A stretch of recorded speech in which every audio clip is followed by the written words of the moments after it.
আলাইহিস সালাতু ওয়াস সালাম যখন আল্লাহ পাক বললেন যে আপনারে পাঠাইছি, আপনি এই জায়গাতে দাওয়াতি কাজ করবেন, দাওয়াতি কাজ আপনার লোকেরা যখন গ্রহণ করে নেয় আপনি ধৈর্য ধরেন, সেই কথাটাই আল্লাহ বললেন ফাসবির লিহুকমি রাব্বিকা ওয়ালা তাকুন কাসাহিবিল হুত। তোমার রবের ফয়সালা আসা পর্যন্ত সবর অবলম্বন করো এবং ওয়ালা তাকুন কাসাহিবিল হুত, মাসওয়ালা ইউনুসের মতো অধৈর্য হয়ে যাবেন না। সূরাতুল কলামের 48 নম্বর আয়াত। তো আল্লাহ রাব্বুল আলামিন হযরত ইউনুস আলাইহিস সালাতু ওয়াস সালাম যখন রাগ করে তার জনপদ থেকে, তার কওমদের থেকে চলে গেলেন, সেই কথা আল্লাহ রাব্বুল আলামিন কোরআনুল কারীমে তুলে ধরলেন। ফালতাকামাহুল হুত ওয়া হুয়া মুলিম। শেষ পর্যন্ত হযরত ইউনুস আলাইহিস সালাতু ওয়াস সালামকে মাছে খেয়ে ফেললেন। যখন তিনি নৌকাতে উঠলেন, নৌকাতে উঠার পরে ওভারলোড হয়ে গেছে নৌকা, আরো কিছু জনসংখ্যা রয়েছে, সংখ্যাধিক্য বেশি হওয়ার কারণে ওভারলোড হয়ে গেল। ঝড়ের কবলে পড়লেন, নৌকা টালমাটাল করতেছে। এমত অবস্থায় ওই নৌকার ভিতরে যতজন যাত্রী ছিলেন সবাই মিলে লটারির একটা ব্যবস্থা করলো। ওই লটারিতে যার নাম আসবে ওই নাম ওনাকে নদীর ভিতরে ফেলে দেওয়া হবে। বলা হলো, তার কম যারা তাকে মেনেছিলেন তারা বললেন, এই লটারির একটা সিস্টেম ছিল তখন, বলা হলো যে লটারিতে যার নাম আসবে ওনাকে এই নৌকা থেকে ফেলে দেওয়া হবে। ফেলে দিলে একটু মানুষজন কম হবে, তাইলে আমরা সমুদ্র থেকে, গভীর সমুদ্রে যখন মাঝখানে চলে গেছে তখন এই সিদ্ধান্ত হইল, কারণ বেশি ওভারলোড হয়ে গেছে, যে কোনো মুহূর্তে একটা দুর্ঘটনা ঘটতে পারে, এজন্য তারা এই সিস্টেম করলেন। ভাগ্যক্রমে আল্লাহ রাব্বুল আলামিনের এই সব ইশারা ছিলেন। লটারি হলো, লটারিতে প্রথম নামটা আসলেন হযরত ইউনূস আলাইহিস সালাতু ওয়াস সালামের। লোকেরা ধরে তাকে মাছে নদীতেই ফেলে দিল, সমুদ্রেই ফেলে দিলেন। সমুদ্রে ফেলে দেওয়ার পরে আল্লাহ রাব্বুল আলামিন সেই কথাটা তুলে ধরলেন, ফালাউলা আন্নাহু কানা মিনাল মুসাব্বিহিন। আল্লাহু আকবার।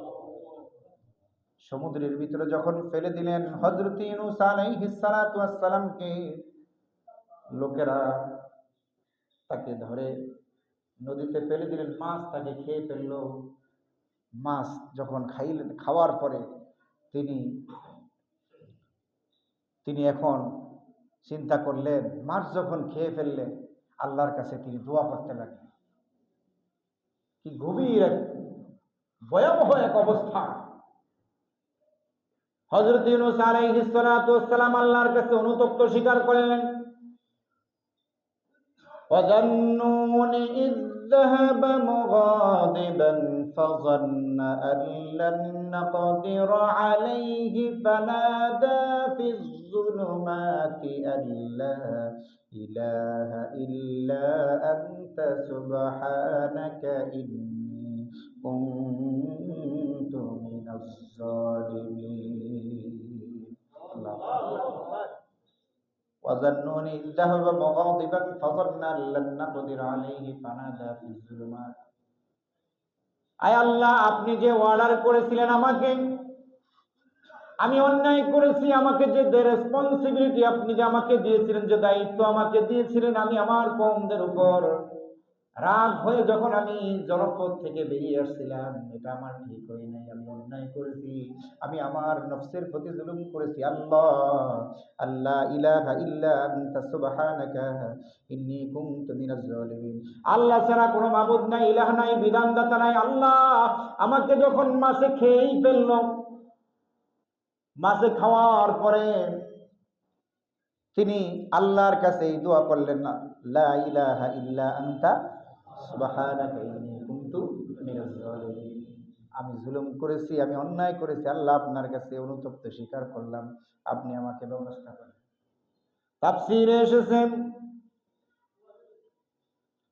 তাফসীরের ভিতরে এসেছেন আল্লাহ রাব্বুল আলামিন, মুফাসসিরিনে কেরামরা বললেন, যদি এই অনুতপ্ত স্বীকার তিনি না করতেন তাহলে কিয়ামত পর্যন্ত ওই মাছের পেটে আল্লাহ রাব্বুল আলামিন তাকে রেখে দিতেন। ওইটা আবার কেমন কথা? তাইলে মাছ কি কিয়ামত পর্যন্ত বাঁচবো না? ওই মাছটাই থাকতো তার কবর।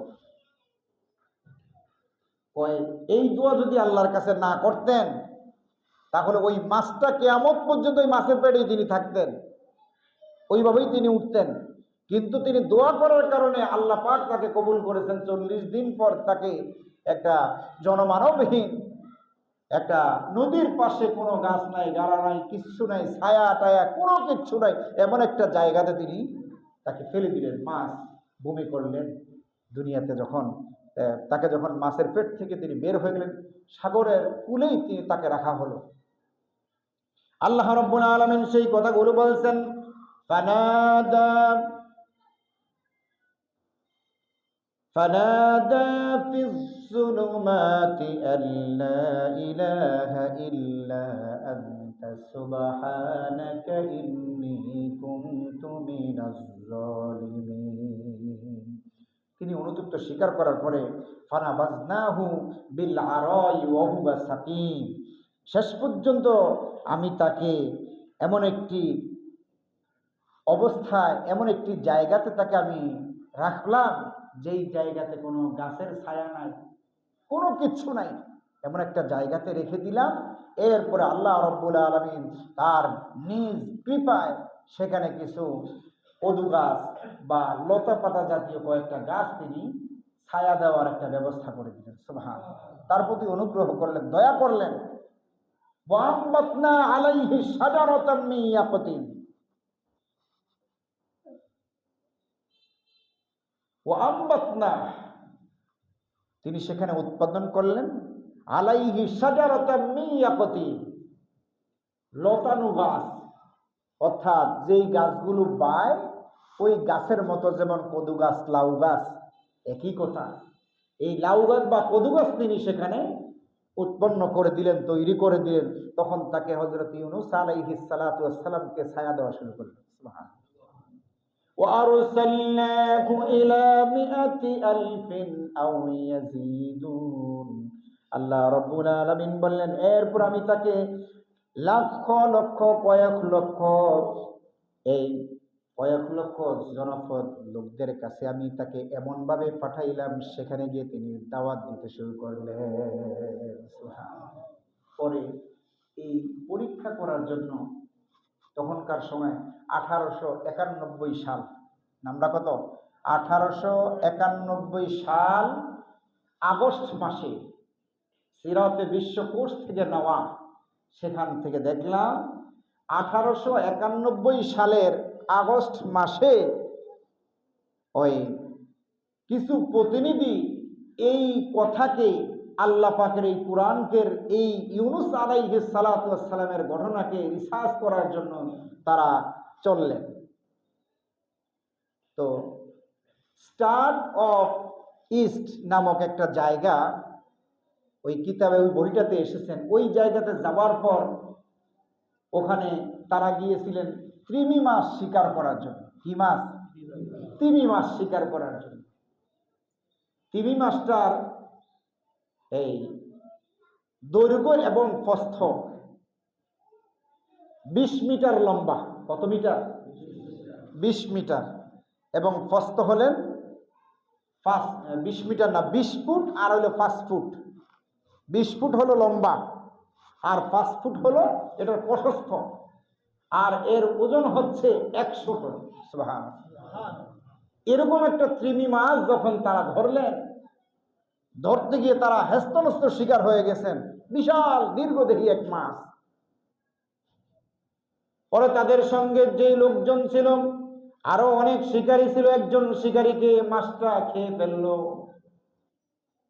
পরে 2 দিন পর, 2.5 দিন পর ওই মাছ ধরা খাইল। মৃত অবস্থায় মাছটা সাগরের কূলে আসছে। সিরাতে বিশ্বকোষ থেকে বলছি।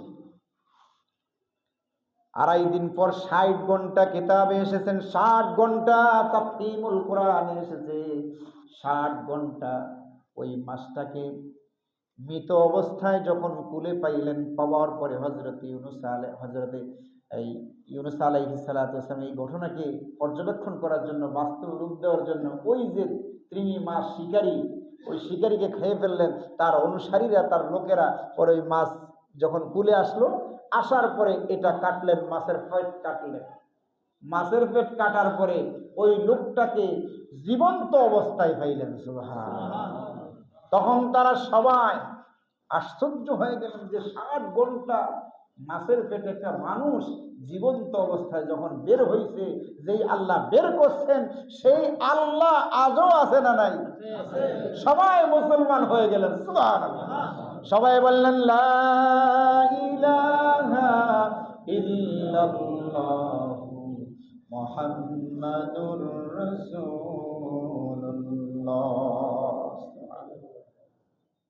তখন তারা আশ্চর্য হয়ে গেলেন যে একটা লোক বিশাল দেহের, 20 ফুট আর 5 ফুট প্রশস্ত, 100 টন ওজন ওই মাছটা, যে এত বড় মাছ যখন একটা মানুষ খেয়ে পড়লো নগদে, আরো খাওয়ার জন্য হা করে আসছে, পরে তারা প্রাণে বেঁচে ফিরে আসছেন সমুদ্র থেকে। পরে আসার পরে ওই মাছটা মারা গেলেন। তো আল্লাহ তাআলা সেখান থেকে যখন একটা মানুষকে জীবিত বের করলেন, সেই আল্লাহ আজও আছে না নাই?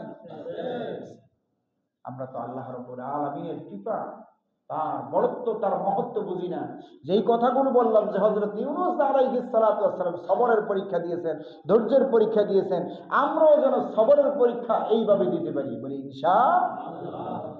শেষ রাসূলুল্লাহ সাল্লাল্লাহু আলাইহি ওয়াসাল্লামের হাদিস, قال رسول الله صلى الله عليه وسلم يصيب المسلم من نصب ولا صبب ولا هم ولا حزن ولا أذى ولا غم حتى شوكة بشاكو إلا كفر الله خطاياه। বুখারী এবং মুসলিম শরীফে এসেছেন, নবীজি সাল্লাল্লাহু আলাইহি সাল্লাম মুমিনদেরকে বললেন, আল মুসলিমু মিন নুসবিন ওয়ালা ওয়াসাবিন ওয়ালা হাম্মিন।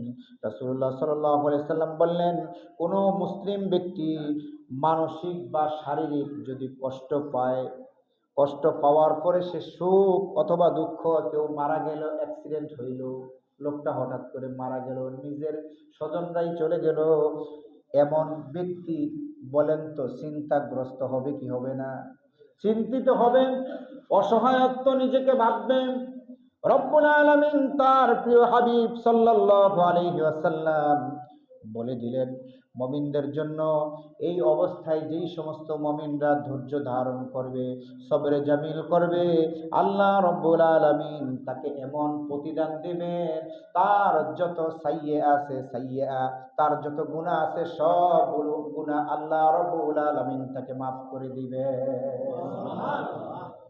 যদি সে ধৈর্য ধারণ করতে পারে, ওয়ালা সবাবিন ওয়ালা হাম্মিন ওয়ালা হুজনিন ওয়ালা আযান ওয়ালা গাম্মান। নবীজি সাল্লাল্লাহু আলাইহি সাল্লাম বললেন, এই অবস্থায় যারা ধৈর্য ধারণ করতে পারবে, উপহার স্বরূপ রব্বুল আলামিন তার সমস্ত গুনাহগুলো মাফ করে দিবেন। সুবহানাল্লাহ। এরপরে রব্বুল আলামিন তার হাবিব সাল্লাল্লাহু আলাইহি সাল্লাম বলছেন, এমনকি যদি সামান্য একটা পায়ে কাঁটা বাঁধে, রাস্তা দিয়ে হাঁটতে লইছেন, হঠাৎ করে একটা উষ্টা খাইয়া পড়ে গেলেন, ওটা আপনার নসিবে ছিল, ওই অবস্থায় যদি আপনি ধৈর্য ধারণ করেন, তাহলে আল্লাহর হাবিব সাল্লাল্লাহু আলাইহি সাল্লাম বললেন, তার গুনাহগুলো ঝরে যাওয়ার জন্য এই একটা পায়ে কাটা বেঁধেছে, একটা উষ্টা খেয়েছে, এটাই যথেষ্ট। সুবহানাল্লাহ। তাহলে কোনো কিছু হইলে, যে কোনো সময় যে কোনো সমস্যা সমাধান করতে হইলে কি করতে হবে? ধৈর্য ধারণ করতে হবে, সবর করতে হবে, যে এটা আমার নসিবে ছিল, এটা আমার কপালে ছিল, জন্য হয়েছে, হাই হুতাশ করা যাবে। আল্লাহ তাআলা আমাদেরকে আমল করার তৌফিক দান করুক। আখির দাওয়ানা আলহামদুলিল্লাহি রাব্বিল আলামিন। সম্মানিত প্রিয় ভাইরা, আমাদের মসজিদের সেক্রেটারি সাহেব কিছু কথা বলবেন আপনাদের সাথে সংক্ষিপ্তভাবে, আমরা একটু মনোযোগ দিয়ে কথাগুলো শুনি।